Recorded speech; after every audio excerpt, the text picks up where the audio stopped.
নিৰ্বাচনৰ সমাপ্তি হোৱাৰ পাছৰে পৰাই চৰকাৰখনৰ আক্ৰোশমূলক আৰু প্ৰতিৰোধ কৰাৰ মানসিকতাত আমি উদ্বিগ্নতা প্ৰকাশ কৰিছোঁ আৰু আমি এই কাৰ্য অগণতান্ত্ৰিক বুলি অভিহিত কৰিব বিচাৰোঁ।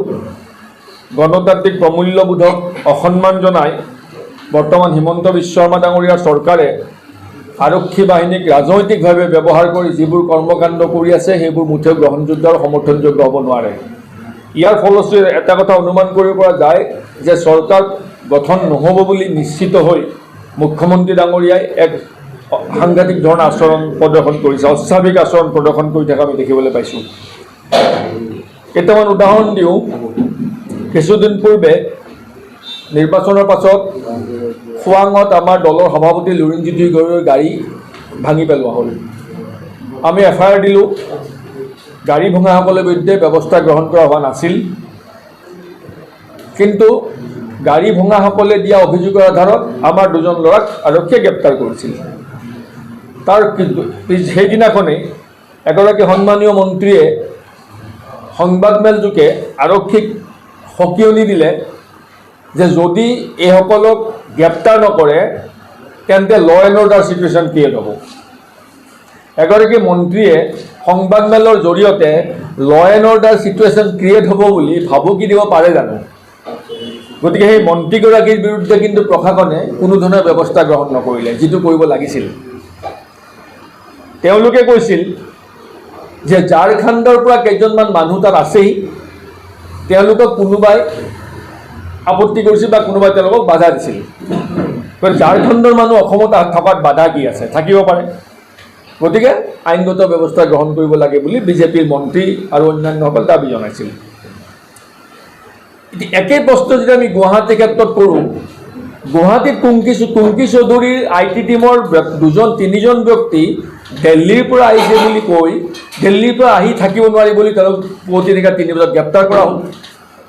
যদি কুংকি চৌধুৰীৰ লগত থকা 3গৰাকী দিল্লীৰ যুৱক থাকিব নোৱাৰি গ্ৰেপ্তাৰ হ'ব লগা হয় পুৱতি 3 বজাত পুৱতি নিশা, তেনেস্থলত খোৱাঙৰ বিধায়কৰ লগত ঝাৰখণ্ডৰ মানুহ থাকিব পাৰিব, তেওঁলোকৰ বিৰুদ্ধে ব্যৱস্থা গ্ৰহণ নকৰিব, এইটো কেনেকুৱা ধৰণৰ বিচাৰ হ'ব পাৰে? বিচাৰটো সকলো ক্ষেত্ৰত সমান হ'ব লাগিব, ন্যায় সকলোৰে পৰা সমান হ'ব লাগিব। তাৰ পাছতেই গুৱাহাটীত আপোনালোকে মন কৰক, কুংকি চৌধুৰীক সমন দিয়া হ'ল। বাৰম্বাৰ সেই ছোৱালীগৰাকীক আৰক্ষী থানালৈ গৈ ষ্টেটমেণ্ট দিব লগা হ'ল। তেওঁৰ টীমৰ মানুহ গ্ৰেপ্তাৰ কৰিলে। অভিযোগ কি? অভিযুক্ত হ'ল তেওঁ পুলিং বুথত প্ৰৱেশ কৰিছিল। মানে অতি হাস্যকৰ লজ্জাজনক কথা, প্ৰাৰ্থীয়ে পুলিং বুথত প্ৰৱেশ কৰিব পাৰে, সেই বিধি থকাৰ পাছতো এটা আচৰিত বিষয় এটা লৈ এটা বিতৰ্কৰ সৃষ্টি কৰিব বিচৰা হৈছে। যিকোনো প্ৰাৰ্থীয়ে পুলিং বুথৰ ভিতৰলৈ যাব পাৰে, তাত কোনো বাধা নাই। এইটো বিধি আৰু নিয়মে এলাও কৰে। নিৰ্বাচনী আয়োগৰ বিধিমতেই প্ৰাৰ্থীগৰাকী পুলিং বুথৰ ভিতৰলৈ যাব পাৰে, কিন্তু কুংকি চৌধুৰীক পুলিং বুথৰ ভিতৰলৈ যাব দিয়া হোৱা নাছিল। তেওঁ দুৱাৰমুখৰ পৰা কথা পাতিছিল, ভিতৰত প্ৰৱেশ কৰিব দিয়া নহ'ল। সেইটো অভিযোগ দাখিল কৰা হৈছিল। তেওঁক বাধা দি প্ৰিজাইডিং অফিচাৰজনে অপৰাধ কৰিছিল। তেওঁৰ বিৰুদ্ধে ব্যৱস্থা গ্ৰহণ কৰিব লাগিছিল যে নিৰ্বাচনী বিধি নজনাকৈ প্ৰিজাইডিং অফিচাৰৰ দায়িত্ব পালন কৰি থকা জনৰ বিৰুদ্ধে ব্যৱস্থা গ্ৰহণ কৰিব লাগিছিল, কিন্তু সেইজনৰ বিৰুদ্ধে ব্যৱস্থা গ্ৰহণ কৰা নহ'ল। কুংকি চৌধুৰীৰ বিৰুদ্ধে ব্যৱস্থা গ্ৰহণ কৰা হ'ল। তেওঁ প্ৰৱেশৰ চেষ্টা কৰিছিল, প্ৰৱেশ কৰিব কিন্তু পাৰে, বিধিয়ে কয় পাৰে বুলি। তাৰপিছত ক'লে লগত দেহৰক্ষী লৈ গৈছিল। দেহৰক্ষীজন আৰক্ষী বিভাগৰ, তেওঁৰ প্ৰশিক্ষণ আৰক্ষী বিভাগে দিয়ে। দেহৰক্ষীজনক আমাৰ প্ৰাৰ্থী কুংকি চৌধুৰীয়ে বাধা দিছিল যে আপুনি যাব নালাগে, ইয়াত ৰওক। দেহৰক্ষীজনে কৈছিল যে মোক ওপৰৰ নিৰ্দেশ আছে, আপোনাৰ লগত যাব দিছে। আৰক্ষীয়ে নিৰ্দেশ দি দেহৰক্ষীজনক লগত যাব দিছিল, অন্যফালে দেহৰক্ষীজন নিয়া বুলি কৈ তেওঁৰ বিৰুদ্ধে গোচৰ ৰুজু কৰিছে। অন্যহাতে কুংকি চৌধুৰী পুলিং বুথৰ ভিতৰলৈ যোৱাই নাই, তেওঁ দুৱাৰমুখৰ পৰা কথা পাতিছিল আৰু যাবলৈ দিয়া নহ'ল। প্ৰকৃততে তেওঁৰ ভিতৰলৈ যাবলৈ নিদিয়াটোৱে অপৰাধ, কাৰণ প্ৰাৰ্থী ভিতৰলৈ যাব পাৰে। এই সামগ্ৰিক দৃষ্টিকোণৰ পৰা আমি দেখিছোঁ যে নিৰ্বাচনৰ পাছত নিৰ্বাচনোত্তৰ যিটো পৰিৱেশ, এই পৰিৱেশত চৰকাৰখনৰ অসহনশীলতা প্ৰকাশ পাইছে, অগণতান্ত্ৰিক মনোভাৱৰ চূড়ান্ত প্ৰতিফলন ঘটিছে। এইটো গণতন্ত্ৰৰ বাবে শুভ লক্ষণ নহয়। কিন্তু ইয়াৰ দ্বাৰা এইটো প্ৰতিপন্ন হৈছে যে মুখ্যমন্ত্ৰী ডাঙৰীয়া নিজে নিশ্চিত যে এইবাৰ বিজেপি চৰকাৰ অসমত নহয়। গতিকে হতাশগ্ৰস্ততাৰ প্ৰতিফলন এয়া, হতাশগ্ৰস্ততাৰ প্ৰতিফলনৰ ফলশ্ৰুতিত এনেধৰণৰ আচৰণবোৰ কৰিব লৈছে। অন্য যদি আমি অন্য এটা দিশ দেখা পাওঁ, জেনজি বুলি কোৱাৰ লগে লগে জেনজি মানে নতুন প্ৰজন্ম, যাৰ বয়স 30 বছৰৰ ভিতৰত আজিৰ দিনটোত।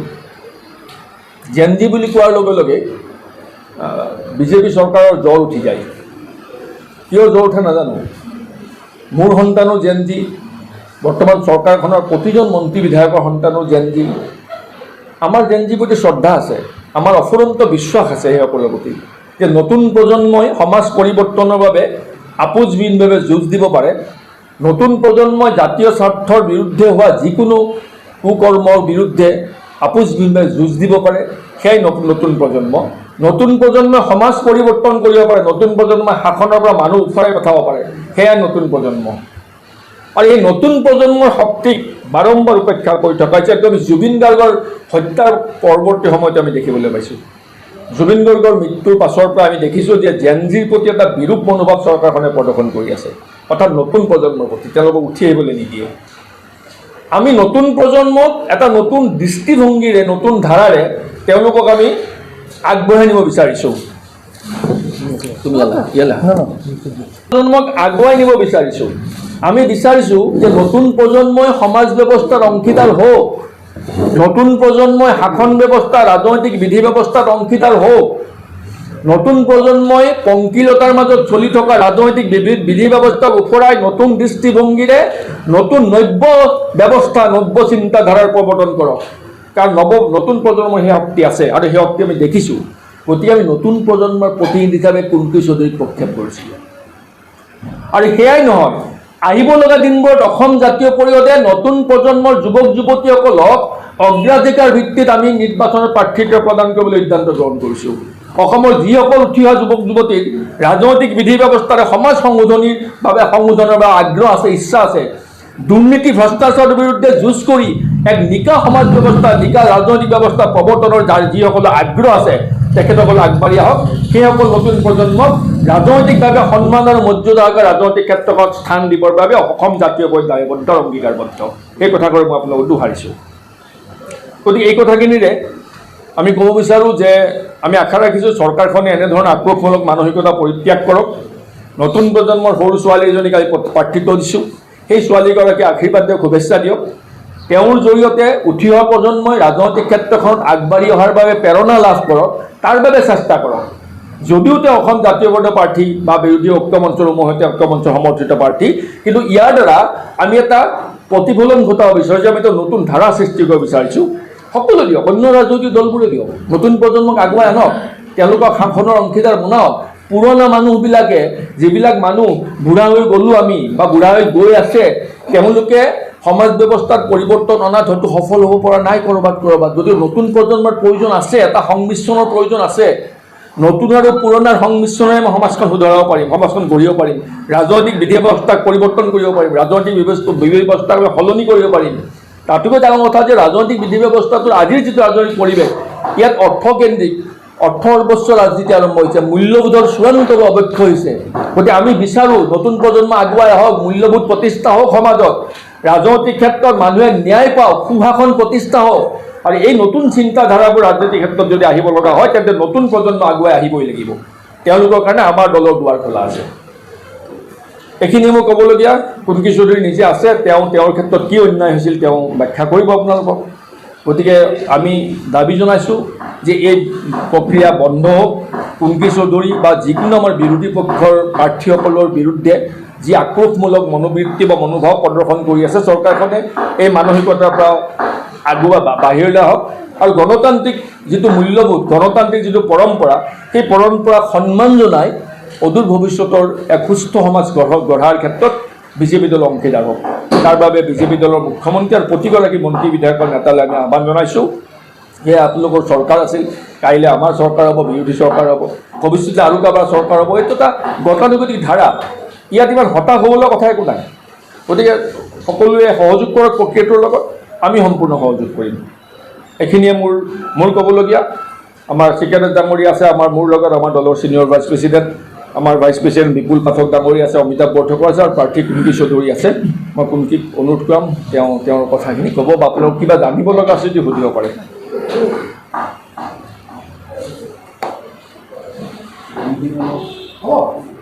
কওক, কিবা জানিব লগা আছে নেকি আপোনালোকৰ? কথা এটা মই ক্লিয়াৰ কৰি দিছোঁ, এওঁক কিয় হাৰাশাস্তি কৰি থকা হৈছে আপোনালোকে নিশ্চয় বুজি পাইছে সকলোৱে। তেওঁ ভিতৰত প্ৰৱেশ কৰা বুলি অভিযোগ কৰিছে, তেওঁ প্ৰৱেশ কৰা নাই, তেওঁ প্ৰৱেশ কৰিবলৈ দিয়া হোৱা নাই। আচলতে সেইটোৱে অপৰাধ কৰিছে প্ৰিজাইডিং অফিচাৰজনে, কাৰণ প্ৰাৰ্থী প্ৰৱেশ কৰিব পাৰে। এওঁ কৈছে লগত দেহৰক্ষী লৈ গৈছে, দেহৰক্ষী তেওঁ লৈ যোৱা নাই, তেওঁ মানা কৰিছে। দেহৰক্ষীয়ে কৈছে যে মোক ওপৰৰ নিৰ্দেশ দিছে ভিতৰত যাবলৈ, সেই বুলি কৈ তেওঁ যাবলৈ চেষ্টা কৰিছে, কিন্তু বাউণ্ডেৰী ৰুমৰ ভিতৰত তেওঁলোক কোনো প্ৰৱেশ কৰা নাই। তাৰ পাছতো বাৰম্বাৰ হাৰাশাস্তি কৰি থকা হৈছে। কিন্তু চৰকাৰী বিদ্যালয়ত বিজয় গুপ্তা ডাঙৰীয়া কিন্তু নিৰ্বাচনী সভা দিছে, তেওঁৰ বিৰুদ্ধে কিন্তু ব্যৱস্থা গ্ৰহণ কৰা হোৱা নাই। এই বৈষম্যটো হ'ব নালাগে, সকলো ক্ষেত্ৰত আইন সমান, আইনে সকলোকে সমদৃষ্টিৰে চাব লাগে। সেই বিষয়টো সেইটোৱে সুশাসন বুলি কয়, আৰু সেইটো প্ৰতিষ্ঠা কৰিবলৈ মই মুখ্যমন্ত্ৰী ডাঙৰীয়াক আহ্বান জনাইছোঁ। কি কৈছে? হয়, হয়, নাই, মই মোৰ যিহেতু এইটো ইনভেষ্টিগেশ্যন হৈ আছে, মোক এখন ন'টিছ আহি পেলাই এইটো মাতিলে 11 তাৰিখে যোনখন ন'টিছ দিলে, তো মই যোৱাকালি গ'লোঁ, গৈ মই যোনখিনি ক'বলগীয়া ষ্টেটমেণ্ট আছিলে মই গোটেইখিনি তেওঁলোকক ক'লোঁ। আৰু মই খুব ভাল পাইছোঁ, কালিও মই আপোনালোকৰ আগত কথাখিনি একে কথাই কৈছোঁ যে খুব ভাল পাইছোঁ যে তেওঁলোকে মোক মাতিছে, কাৰণ এই গোটেই ইছ্যুটো লৈ ফাৰ্ষ্ট কমপ্লেইন ময়ে কৰিছিলোঁ। যেনেকৈ এইমাত্ৰ ছাৰেও ক'লে যে এই কমপ্লেইনটো মই আমাৰ ডিষ্ট্ৰিক্ট ইলেকশ্যন অফিচাৰক মই প্ৰথম দিছিলোঁ, যে মোক সোমাব দিয়া নাই পুলিং ষ্টেচনৰ ভিতৰত। যিহেতু এজ এন অথৰাইজড ৰেপ্ৰেজেণ্টেটিভ মই পাৰোঁ সোমাবলৈ পুলিং ষ্টেচনত, চাব পাৰোঁ, মই প্ৰিচাইডিং অফিচাৰজনৰ লগত কথা পাতিব পাৰোঁ। তো মই এজ পাৰ ECI ৰুলছ মতে যোনখিনি মই কৰিব লাগে মই গোটেইখিনি ৰুলছখিনি ফ'ল' কৰি মই গৈছোঁ, মই কথা পাতিছোঁ। তাৰ মাজতে আহি মোক ৰখাইছে, তেওঁলোকে কৈছে যে যাব নোৱাৰে বুলি। সেইকাৰণে মই আকৌ গেটলৈ ওলাই আহিলোঁ, আহি তেওঁলোকৰ লগত কথা পাতিলোঁ যে কিয় কিবা নতুন ৰুল ওলাইছে নেকি, নটিফিকেশ্যন ওলাইছে নেকি, আপুনি জনাওক মোক। তেতিয়া OC লগতো মই নিজে কথা পাতিলোঁ। তেতিয়া তেওঁ ক'লে যে নাই, এইটো মিছআণ্ডাৰষ্টেণ্ডিং এটা হৈছে, আপুনি যাব পাৰে, আমি ভাবিছিলোঁ যে নোৱাৰে বুলি। সেইকাৰণে মই আকৌ গ'লোঁ, চাই আহিলোঁ। 3টা পুলিং ষ্টেচন আছিলে সেই আপোনাৰ পাণবজাৰ হাইস্কুলৰ ভিতৰত। তো গোটেই এইখিনি হৈ পেলাই তাৰপিছত আবেলি যিহেতু মই এই কমপ্লেইনটো দিছিলোঁ, আমাৰ ডিষ্ট্ৰিক্ট ইলেকশ্যন অফিচাৰে নিজে এখন পাব্লিক ন'টিছ ইছ্যু কৰিলে আবেলি 5:30 মানত। তো সেইকাৰণে খুবেই ভাল হ'ল, তেওঁলোকে নিজে ক্লেৰিফাই কৰি দিলে কগনিচেঞ্চটো লৈ পেলাই। সেইকাৰণে পিছতহে মই গম পালোঁ যে এনেকৈ ফল্ছ এলিগেশ্যন লগাই এখন মোৰ নামত FIR এখন লঞ্চ কৰিলে তেওঁলোকে এই গোটেই ছিটুৱেশ্যনটো লৈ। সেইকাৰণে খুবেই ভাল পাইছোঁ যে মই নিজৰ এটা অপৰচুনিটি পাইছোঁ মোৰ নিজৰ ষ্টেটমেণ্টখিনি ভালকৈ আগুৱাই দিব, চব বস্তুখিনি ভালকৈ তেওঁলোকক কৈ আহিছোঁ। আৰু মোৰ গোটেই বিশ্বাস আছে যে ইনভেষ্টিগেশ্যনটো তেওঁলোকে ভালকৈ কৰিব, ফেয়াৰলি কৰিব, সেইটোৱে ক'ম। হয়, হয়, এইটোত মই হয়, সেইখিনি বস্তু সেই বস্তুখিনি মই অলৰেডি কৈছোঁ তাতে, যে যিহেতু PSOটো তেওঁলোকৰ ডিপাৰ্টমেণ্টৰ মানুহ হয়, তেওঁলোকৰ এটা ট্ৰেইনিং আৰু এটা অৰিয়েণ্টেশ্যন কৰা হয়।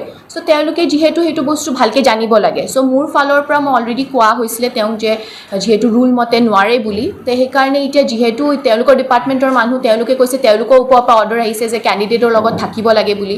চ' এতিয়া সেইটোত মই কি কৰিম, আৰু মই মোৰ নিজৰ ফালৰ পৰা মই চেষ্টা কৰিছোঁ। প্লাছ কুংকি চৌধুৰীৰ ভিডিঅ' টেম্পাৰ কৰা হৈছিল, AI ভিডিঅ' বনোৱা হৈছিল, সেইটোৰ বিৰুদ্ধে FIR দিছে, সেইটো আজিলৈকে একশ্যন লোৱা নাই। হয়, চাইবাৰ ক্ৰাইমত দিছিলোঁ। চ' এতিয়ালৈ CIDয়ে মোক কৈছিলে যে মোৰ এপ্লিকেশ্যনটো তেওঁলোকে CIDলৈ ফৰৱাৰ্ড কৰিব, আৰু যদি আহি থকা টাইমত যদি আৰু এনেকুৱা মৰ্ফ ভিডিঅ' বা কিবা ওলায় তেতিয়া তেওঁলোকে সেইবোৰ গুচাব। আৰু যোনখিনি মানুহে অলৰেডি সেই ফল্ছ ইনফৰ্মেশ্যনখিনি মোৰ চাৰ্কুলেট কৰি আছিলে তেওঁলোকৰ ওপৰত একো এতিয়ালৈ একশ্যন লোৱা হোৱা নাই। হয়, হয়,